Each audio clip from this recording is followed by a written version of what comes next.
Ja, hi, mein Name ist Elmar. Für alle, die mich nicht kennen oder nichts mitbekommen haben, ich bin jetzt gerade wieder da in Stuttgart, habe eine Spendentour gemacht von Sylt nach Spanien an Atlantik, 7000 Kilometer, 35 Etappen. Das Projekt ist abgeschlossen, was den aktiven Teil angeht.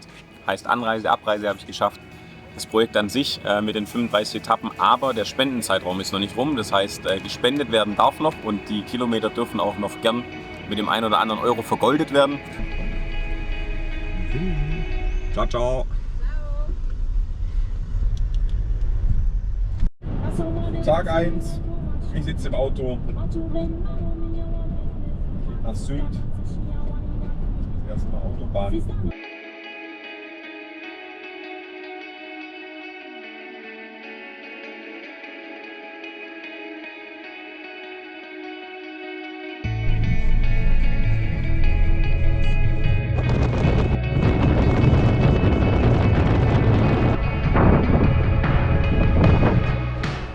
Moin Moin, angekommen auf Sylt.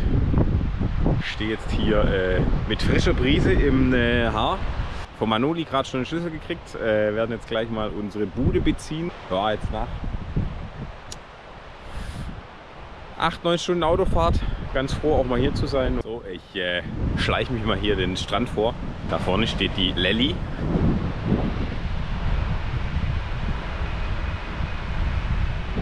Die hat schon fleißig Muscheln gesammelt. Die wird mein Begleitfahrzeug fahren.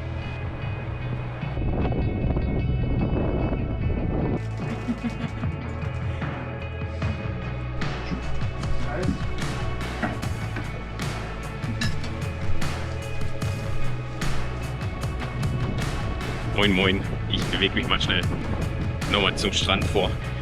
Heute ist ja noch ein bisschen entspannter. Nachher dann einrollen, heute Morgen hat es schon richtig geregnet. Habe ich ein bisschen Bedenken, dass es hier direkt eine Regentür wird. Jetzt sieht es gerade ganz gut aus, aber man weiß ja nie. Geht es nachher hier los am Söllringhof in Rantum auf Sylt.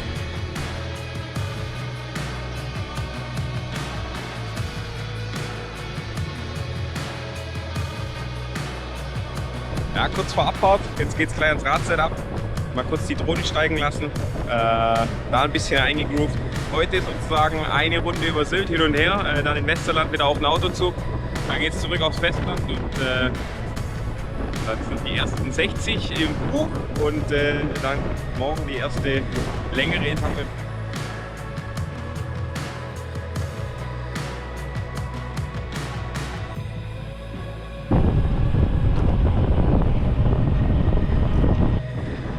Jojojo. Ersten Meter gefahren. Hier auf Sylt. Ist anleitlich. Direkt das Kopfsteinpflaster auf Steinpflaster. Am Söllringhof hat mein Bike-Computer gelockert. Das heißt, der kann ich nachher gleich mal eine kleine Notfallaktion bringen. Das wieder anpacken. Junge, ganz schön windig hier.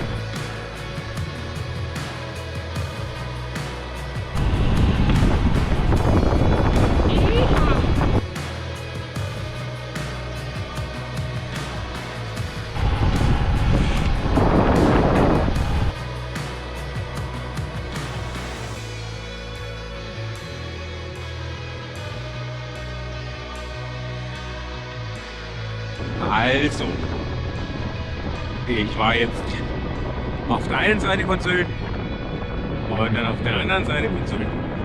Jetzt komme ich gerade von List, war wieder Richtung Westerland. Einrollen damit geschafft.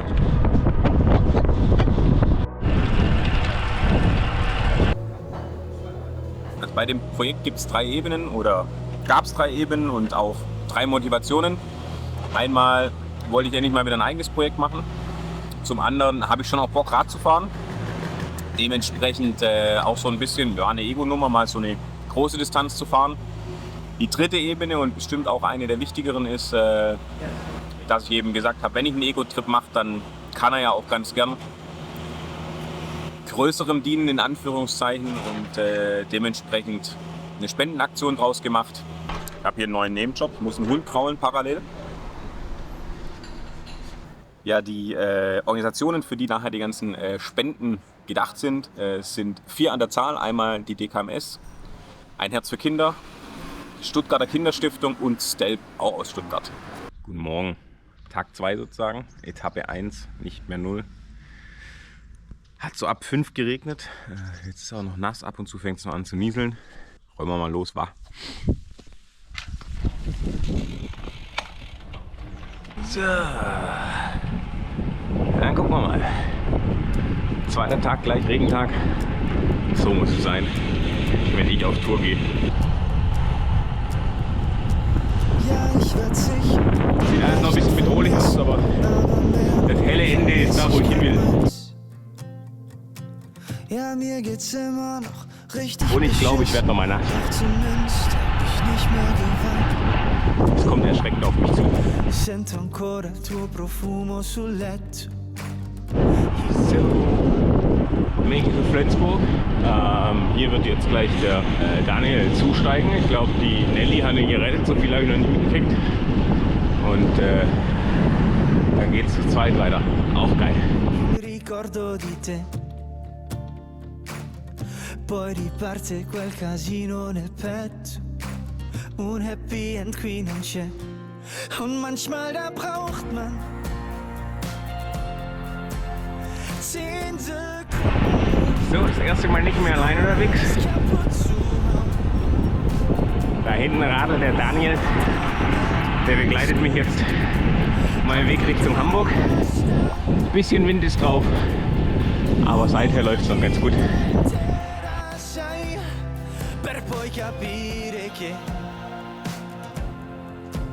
Che non ci riuscirai.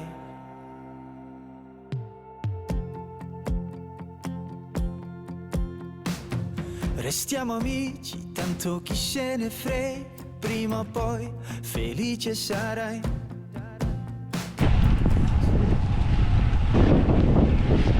Also der Daniel hat jetzt schon mehr Kilometer gemacht wie in all seinen Trainings davor. Sieht immer noch super frisch aus, obwohl er gerade einen Burger gegessen hat bei der Mittagspause. 110 to go. Bin aber guter Dinge, dass wir den Kollegen in dem Tempo mit nach Hamburg kriegen. Ohne Probleme. Wollt ihr mal eine Bank sehen?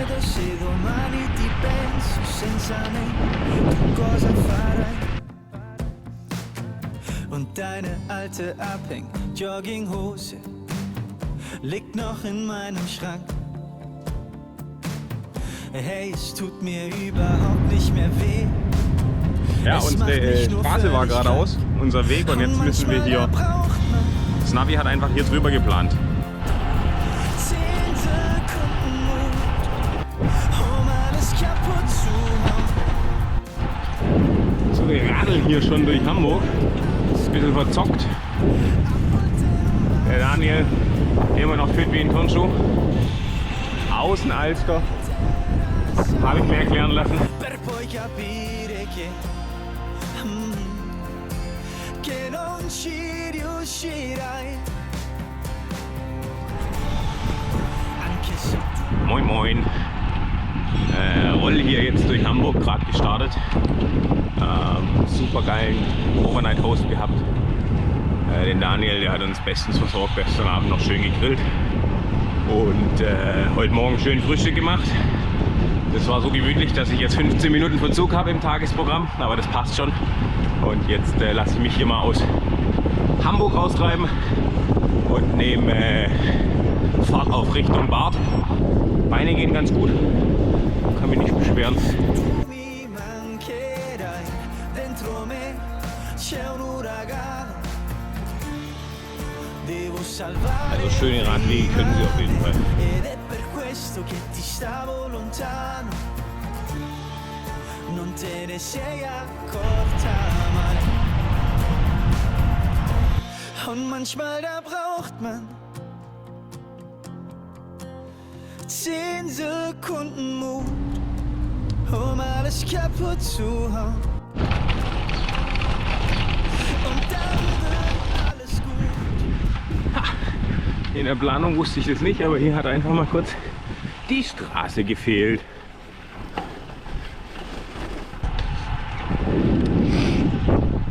Ich glaube, da kommt ein bisschen Wasser von oben. Scheiße. Hatte ich heute schon ein paar Mal. Jetzt bin ich ungefähr 20 Meter weit gekommen und habe direkt beide Flaschen verloren. Oi, der Vater. Alles gut. Und manchmal da braucht man So First Ring Tower hier. Aber so richtig. alles kaputt zu. Und dann wird alles gut. Revolten und Bass. Markus, kurz hier anhalten. Relativ kurz gesagt.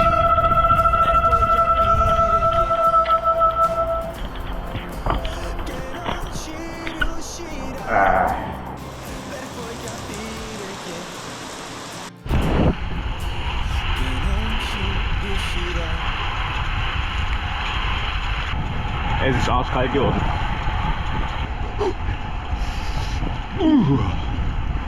Kalt. Und die Kniefanden,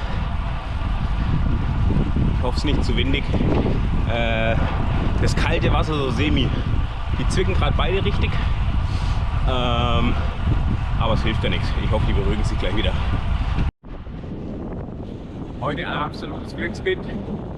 Zum einen Tag 2, zweiter Platten. Diesmal vorne Schleicher. Peu à peu gegen die Luft raus. Erst wollte ich nicht wahr haben. Und dann, schaut mal hier.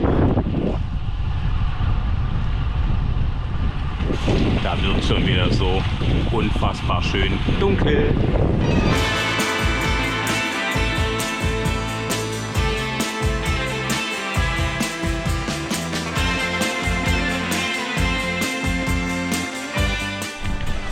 Leute, die Nebenstraßen hier machen mich mal fast fertig.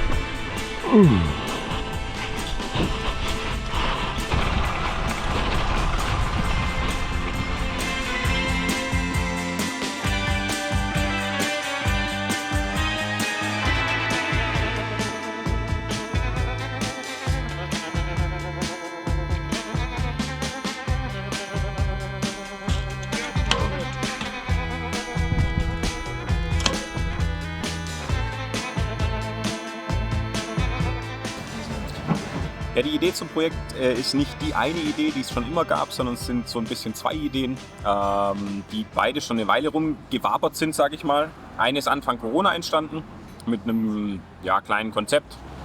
Deutschland kreuz und quer habe ich es damals genannt. Das andere dann ein Jahr später über einen Freund, den ich auf der Tour auch treffen durfte, zu ihm nach Spanien zu kommen über den Jakobsweg und konnte mich dann nachher nicht so richtig entscheiden, auf was ich denn richtig Bock habe beim langen Radfahren und eigenem Projekt machen. Von dem habe ich einfach alles zusammengepackt und dementsprechend waren die Grundideen jetzt schon eine ganze Weile mit mir unterwegs, also so 3,5 Jahre.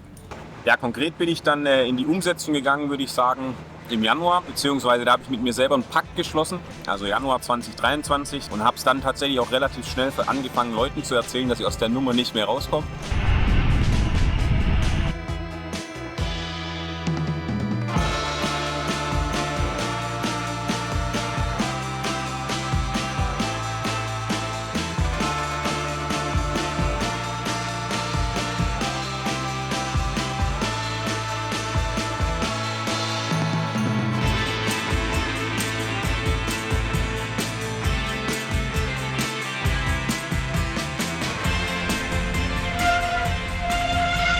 Also mal wieder eine Scheißerstelle.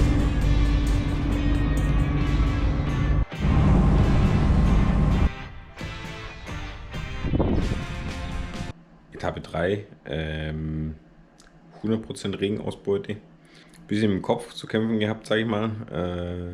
Die Knie haben tatsächlich beide ein bisschen gezwickt, vor allem immer nach Mittagspause und so losfahren. Ja, und abends sieht es dann hier so aus. Irgendwie der Versuch, ein bisschen Sachen zu trocknen und halt Akkus laden und Zeug. Und dann gute Nacht. Etappe 4. Viel gesprochen habe ich heute noch nicht. Frühstück erst ab 8, deshalb habe ich beschlossen, auf 7:30 abzuhauen und zur Bäckerei zu fahren. Was sie mir nicht verraten haben in der Pension, ja, dass die Bäckerei heute zu hat. Naja, jetzt fahren wir mal kurz ein bisschen nüchtern, versuchen dann am nächsten Ort eine Bäckerei zu plündern.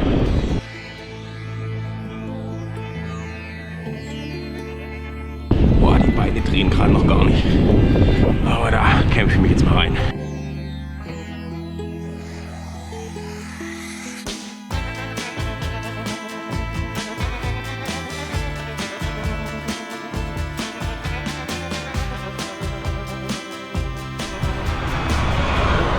Tatsächlich mit dem Gegenwind und mit meinem Knie beschäftigt. Also, ich schaff's gerade so über 20 zu fahren. Crazy! Voll richtig. Zäh.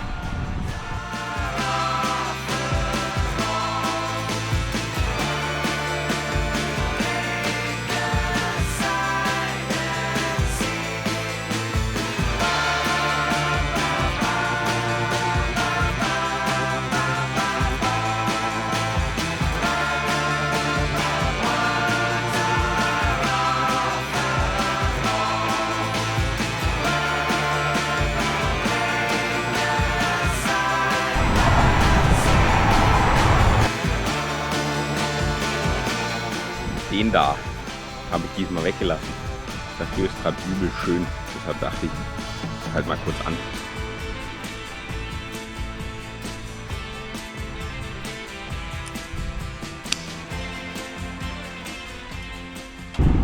Gleiches Bild.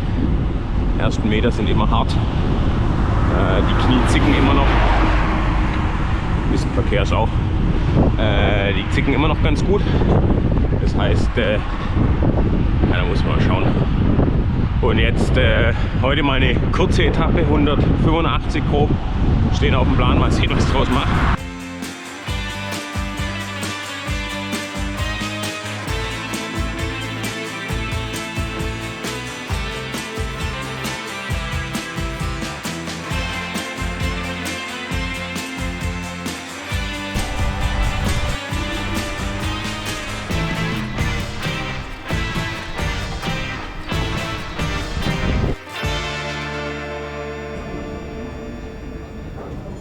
Celle und Hannover liegen hinter mir und jetzt wird es kopierter hier.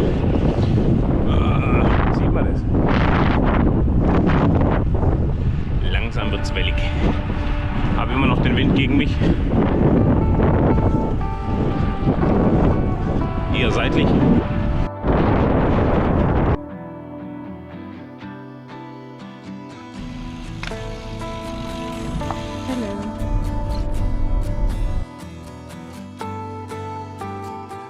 Externsteine, hier kann man auch herradeln, aber tatsächlich wäre es ein Reinradeln und wieder rausradeln gewesen, von dem her an für sich ein schönes Fleckchen Erde auf jeden Fall.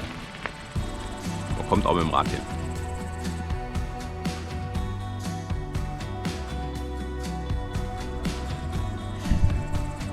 Damit die Maike auch mal ins Bild kommt, die fährt ab jetzt das Begleitfahrzeug. Ich habe zwar gesagt, die Lelli fährt's, aber die Lelli ist nur für die ersten Tage gefahren. War ich ein bisschen unpräzis.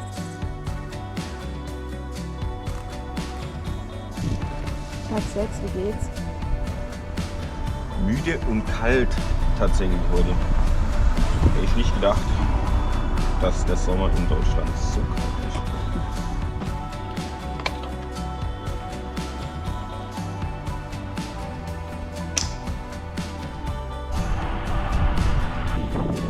Ich habe schon Handschuhe an und es ist arschkalt. Knappe 10 Grad.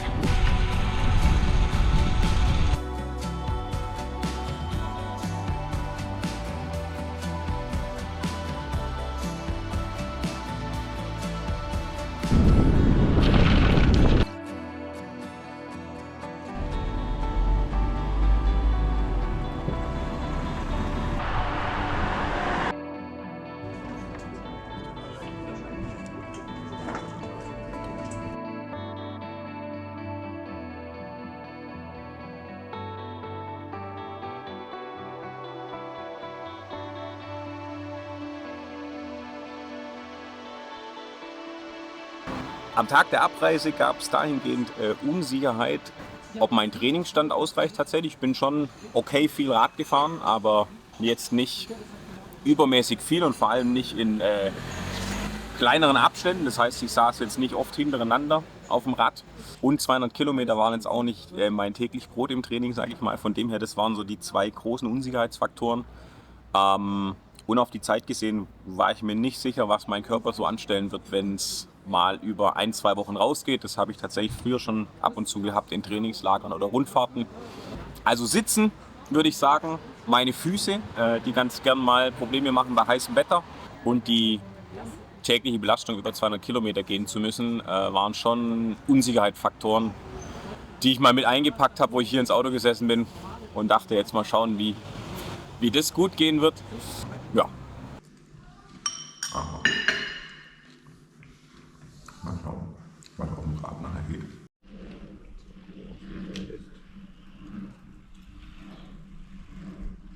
So, moin moin. Ich bin wieder auf dem Rad. Wer hätte es gedacht? Etappe 7. Immer noch nur 12 Grad. Aber jetzt geht es erstmal direkt hier im Harz bergauf. Mal schauen, wie ich es rein gekurbelt kriege. Se la vita si ferma qua e il tuo mondo sparirà con le spalle al muro, tu ti chiedi chi ti salverà.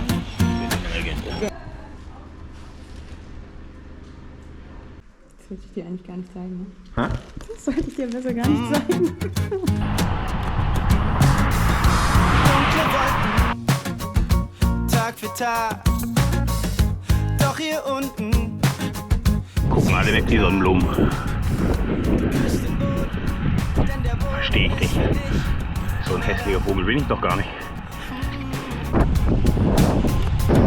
Ich weiß, du kannst gar nicht sehen. Mir geht es auch genau wie dir. Von den 4 Organisationen, die Menschen, denen geholfen wird, von denen, die würden vermutlich, wenn sie alle ihre Sorgen vergessen können, gern einmal tauschen und so einen Tag bei Wind und Regen dafür nehmen. Von dem her, wenn man sich das klar macht, ist es gar nicht so schlimm, auch wenn ich trotzdem mich auf meine Dusche freue, muss ich ganz ehrlich sagen. Aber da sind wir Menschen ja ein Glück so gestrickt, dass wir noch Schlimmeres in Anführungszeichen ganz gut ausblenden können. Ich liebe die Ortsnamen hier.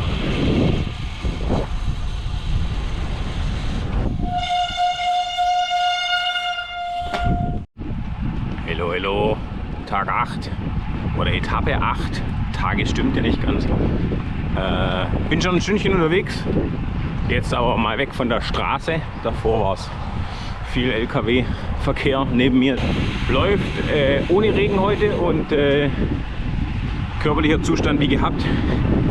Hilft jetzt nicht, das nochmal zu erzählen. Genau, jeden Tag prasseln ein paar Spenden rein. Könnte natürlich, also die Beträge an sich, wenn wir von den 10 Cent ausgehen, sind natürlich immer höher.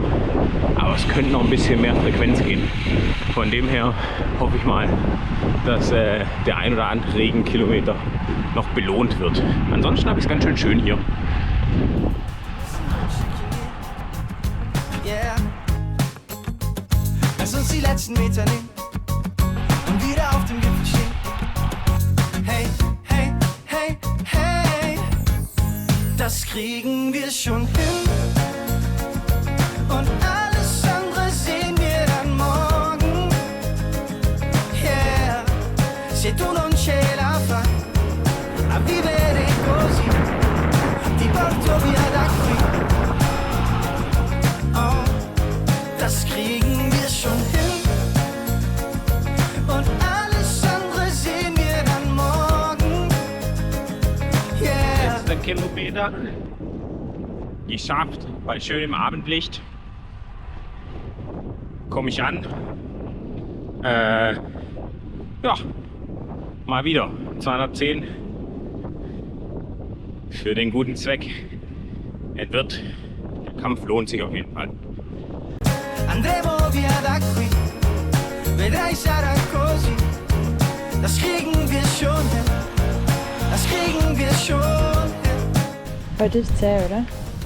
Was kann uns denn Ah, der Kuchen nicht, aber Wir können doch eigentlich nichts verlieren. Wir haben uns beide und wir beide sollten das mehr zelebrieren. Yeah. Ci sono io vicino a te, basta che resti qui con me, ti aiuterò a crescere. Also mein Kumpel, den Regen, habe ich irgendwie ein bisschen gereizt. Und wieder auf dem Gipfel stehen. Hey, hey, hey, hey. Halbe Stunde später. Das kriegen wir schon hin. Und alles andere sehen wir dann morgen. Yeah. Andremo via da qui. Vedrai sarà così. Das kriegen wir schon hin. Das kriegen wir schon hin.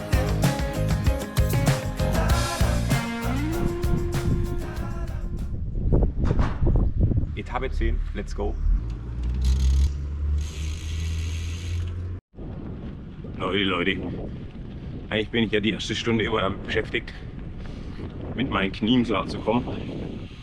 Aber oh, ist das schön! Ich rutsche hier aus so kleinen Sträßchen durch kleine Dörfchen. Die Sonne scheint mir in den Nacken. Ja, und inzwischen ist es fast Routine, so an den Start zu kommen. Ein bisschen die Zähne zusammenzubeißen. Aber weiterhin für das gute Ding, von dem her lohnt es sich jeden Tag. Und vor allem, wenn der Hobel dann mal rollt, dann ist auch echt schön. Und ja, gestern ein bisschen Scheißtag erwischt, was meine Verfassung anging, aber heute sieht die Welt schon wieder viel, viel besser aus.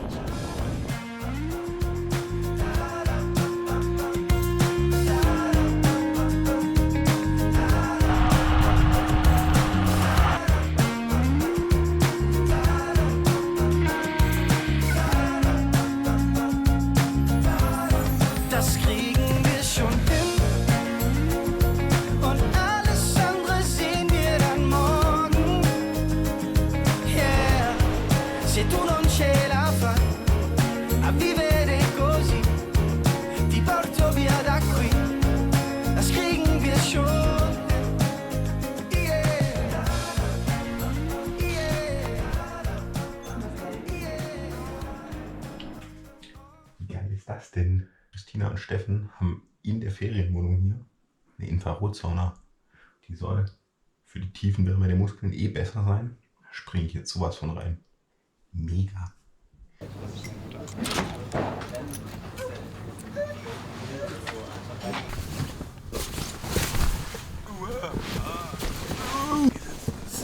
Etappe 11. Erste 1,5 Stunden sind rum. Wie immer mein persönliches Eingrooven. Überführungsetappe nach Köln. Das Wetter ist mir mal wiederholt. Es regnet, wer hätte es gedacht. Das bringt uns jetzt heute den letzten Meter zum ersten Ruhetag auch nicht mehr ab. Yes, right on. A vivere così, ti porto via da qui. Das kriegen wir schon hin. Yeah. Yeah. Yeah. Oh. Das kriegen wir schon hin. Das kriegen wir schon hin. Ja. Das kriegen wir schon hin. Das kriegen wir schon hin. Das kriegen wir schon hin.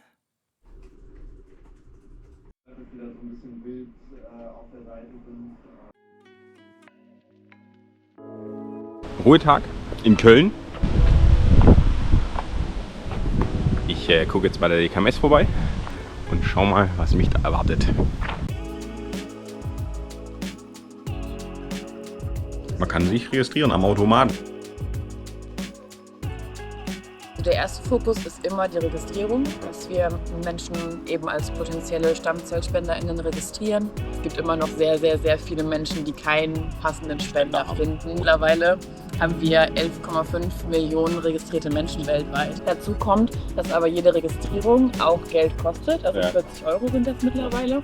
Auch der Fundraising-Teil elementar und wichtig, um da eben alle weiteren Kosten, die entstehen, aufdecken zu können. Auch der Kuchenverkauf beim Fußballturnier bringt Spendengelder ein und ist großartig. Das ist alles, das muss man nicht miteinander vergleichen. Trotzdem gibt es dann so Aktionen wie deine, wo irgendwie über einen Monat nicht Fahrrad gefahren wird. Das ist natürlich schon eine extreme Aktion. Dass du das machst, ohne diesen persönlichen Bezug zu haben, ist auch spannend. Das ist ja eh schade, dass man manchmal Sachen nur begreift, wenn sie einem selber widerfahren. Hemmt es manche, also dann, wenn sie den Prozess durchdenken, weil ich sag mal, registrieren ist ja easy. Wenn es aber ein kleiner Eingriff wird, dann uncool. Klar, das kann natürlich was sein, wo man sich Gedanken drüber macht. 90% ist die periphere Stammzellentnahme. Das ist wie eine lange Blutabnahme, nur dass das Blut selber eben wieder zurückkommt in den Körper. 10% ist eben noch die Entnahme über den Beckenkamm. Super coolen Termin mit der Gianna gehabt, bisschen gequatscht, leckeren Kuchen gegessen, nochmal ein bisschen was gelernt. Back to Innenstadt, Altstadt, ich weiß es nicht. Nennen wir es Innenstadt. Und tatsächlich haben die Knie gezwickt. Ab Tag 2, beide parallel rechts, links, für die nächsten 5, 6 Tage. Da hatte ich schon mal kurz A, Bedenken, ob das Ganze gut geht, und B, bin ich auch nur noch 20 Schnitt gefahren gefühlt. Da waren es lange Tage, 9 bis 13 Stunden auf dem Rad irgendwie unterwegs gewesen. Spätestens ab da habe ich auch eine andere Zeitrechnung gehabt. Also nichts mehr mit Schnitt oder schnell durchkommen, sondern einfach nur ankommen. Also ciao, ciao. Ciao. Tschüss.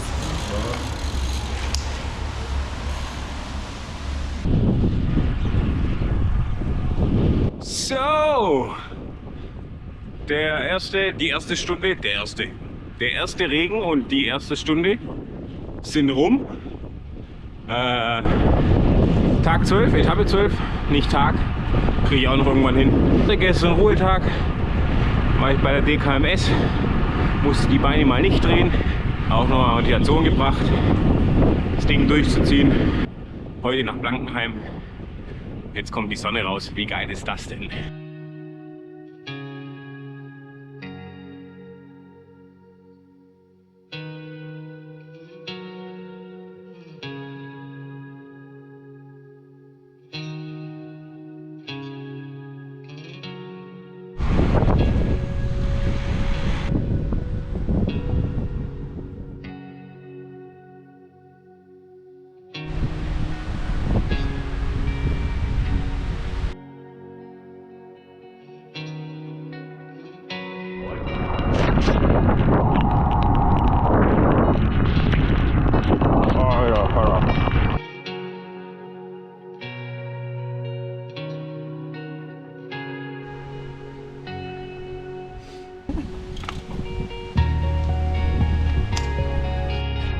Der Navi hatte mal wieder ganz andere Pläne hier.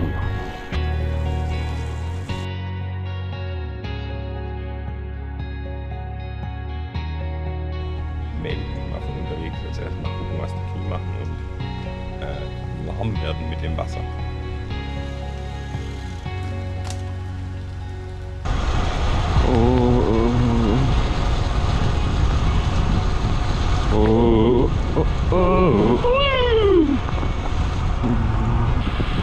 Die Grundnässe sozusagen ist erreicht und jetzt geht es dann halt nass durch den Tag.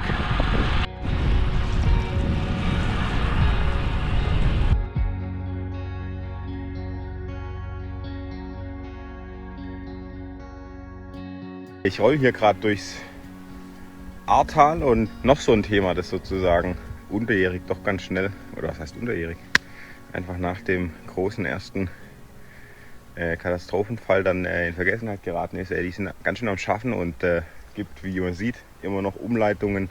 Also auch so ein Thema, das so ein bisschen aus dem Alltag gerutscht ist. Zumindest für alle, die nicht hier direkt wohnen und damit zu tun haben. Das ist ja auch so ein bisschen mein Triggerthema, warum ich eben die 4 Organisationen mit reinnehme. Dadurch, dass die erste Flut rum ist, ist da keine Aufmerksamkeit mehr drauf und wurde mir gerade mal wieder bewusst.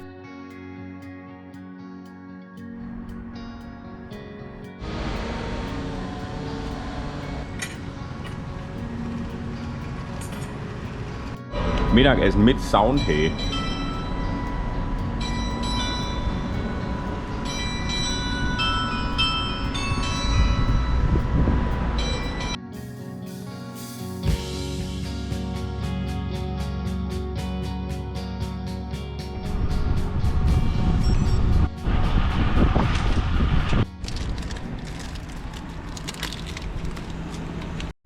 So langsam kriegt er mich klein, der Regen. So geht es schon wieder seit 1,5 Stunden, Alter. Sage ich sogar Alter.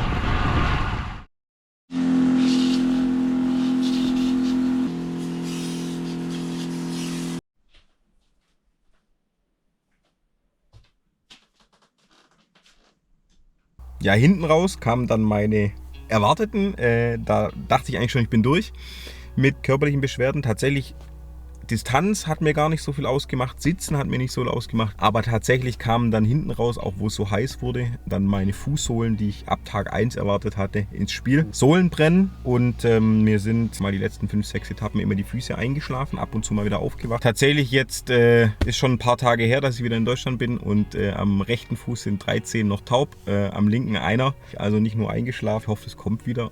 Ganz gesund war es wohl nicht.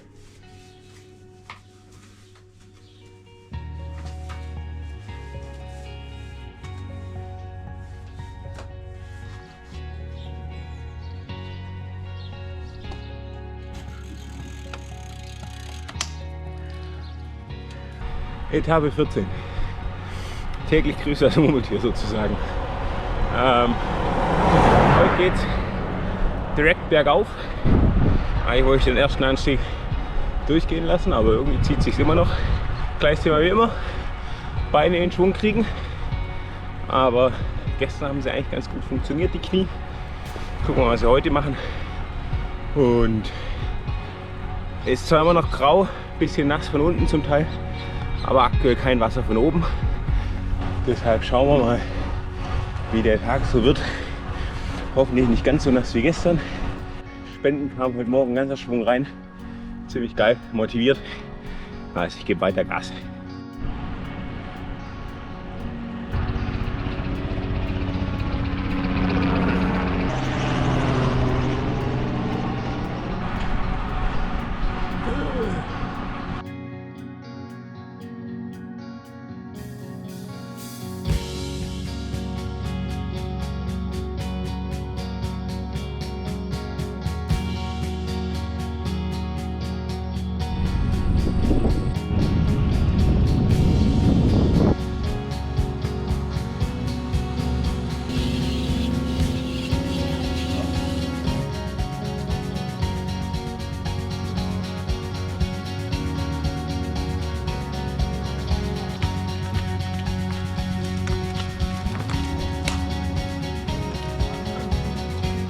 Moin Moin! Etappe 15.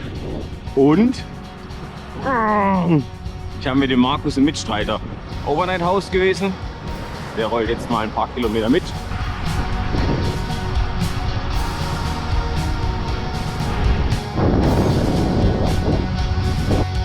Ich sag's wie es ist. Bis Kilometer 147 war er meine Garantie für trockenes Wetter. Aber mein Buddy, der Regen, ist stärker, der will immer noch mitwischen. Dementsprechend